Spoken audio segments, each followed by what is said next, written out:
వాళ్ళని వీళ్ళని కాదు, నిన్ను నువ్వు నమ్ముకో. సింగిల్గా అయినా సక్సెస్ అవుతావు. నువ్వేం చేయగలవో అది చెయ్యి.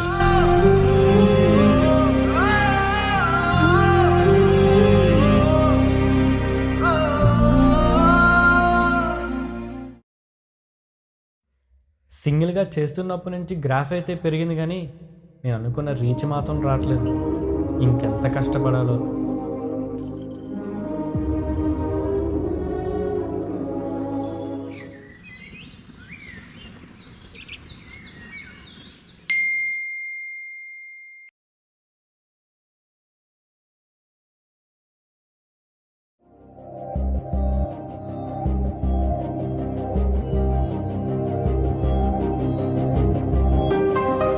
అక్క